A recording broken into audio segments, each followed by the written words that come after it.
আজ ২৭শে মে ২০২৬ the publicity talk news ডাইজেস্টের আজকের এই দৈনিক আয়োজনে আপনাদের স্বাগত জানাচ্ছি। আমি পলাশ রায়। একটি নতুন দিনের শুরু থেকে শেষ এই ২৪ ঘন্টার আবর্তনে আমাদের জাতীয় ও আন্তর্জাতিক মহলে ঘটে যাওয়া গুরুত্বপূর্ণ ঘটনাগুলোকে একে সুতোয় গেঁথে আমাদের এই বিশেষ আয়োজন। শুরুতেই চোখ বুলে নেব প্রথম আলোর নির্বাচিত আজকের প্রধান খবরের শিরোনামগুলোর দিকে।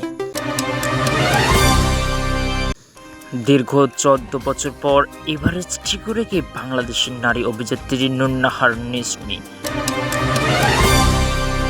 কোরবানির ঈদকে সামনে রেখে অনলাইন পশুর হাটে ডিজিটাল প্রচার ও সরাসরি বিক্রির ধুম।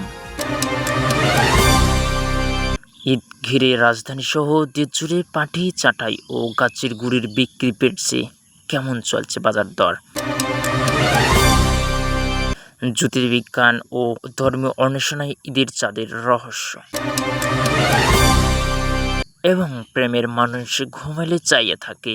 খ্যাত কালজয়ী গানের গীতিকার জবান আলী আর নেই। শিরোনাম শুনলেন, এবারে খবরের ভেতরের খবর এবং বিস্তারিত বিশ্লেষণ। আজকের দিনের শুরুতেই দেশের জন্য এক গৌরবোজ্জ্বল ও ঐতিহাসিক খবর এসেছে। দীর্ঘ ১৪ বছর পর কোনো বাংলাদেশি নারী হিসেবে বিশ্বের সর্বোচ্চ পর্বতশৃঙ্গ এভারেস্ট জয় করেছেন অভিযাত্রী নুন নাহার নিসমি। পর্বত আরোহণের ইতিহাসে বাংলাদেশের নারীদের এই অদম্য সাহসিকতা ও সাফল্য বিশ্বমঞ্চে দেশের ভাবমূর্তি আবারও উজ্জ্বল করল। এদিকে আসন্ন কোরবানি ঈদকে কেন্দ্র করে পশুর হাট লেগেছে আধুনিকতার ছোঁয়া। প্রথাগত হাটের পাশাপাশি এখন ব্যাপকভাবে জনপ্রিয় হয়ে উঠছে অনলাইন পশুর হাট।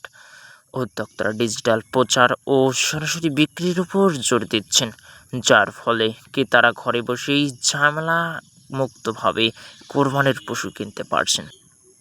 একই সাথে ঈদকে ঘিরে জমে উঠছে আনুষঙ্গিক পণ্যের বাজারও। পশু কোরবানি, গোমাংস প্রক্রিয়াজাতকরণের অপরিহার্য অনুষঙ্গ, পাটি, চাটাই এবং কাঠের গুঁড়ির বিক্রি দেশ জুড়ে এক ধাক্কায় বেশ অনেকটাই বেড়েছে। বাজার ঘুরে ক্রেতা ও বিক্রেতাদের মাঝে এই মৌসুমি ব্যবসা নিয়ে দারুণ ব্যস্ততা লক্ষ্য করা গেছে। বিজ্ঞান ও ধর্মীয় ভাবাগবির্যের এক চমৎকার মেলবন্ধন দেখা যাচ্ছে ঈদের চাঁদের রহস্য নিয়ে করা এক নতুন অন্বেষণায়, যা প্রতি বছরই ঈদের আগে সাধারণ মানুষের মাঝে এক গভীর কৌতূহলের সৃষ্টি করে। দিন শেষে দেশের সাংস্কৃতিক অঙ্গন থেকে এসেছে একটি অত্যন্ত দুঃখজনক সংবাদ। প্রেমের মানুষ ঘুমাইলে চাইয়া থাকে, এমন অসংখ্য কালজয়ী ও শ্রোতাপ্রিয় গানের স্রষ্টা বিশিষ্ট গীতিকার জবান আলী শেষ নিঃশ্বাস ত্যাগ করেছেন।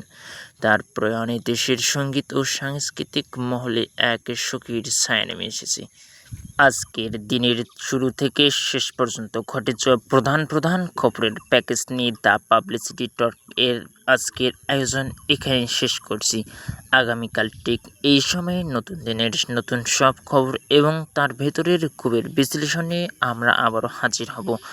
আমাদের এই নিউজ পডকাস্টটি নিয়মিত শুনতে আমাদের ফলো বা সাবস্ক্রাইব করে রাখুন।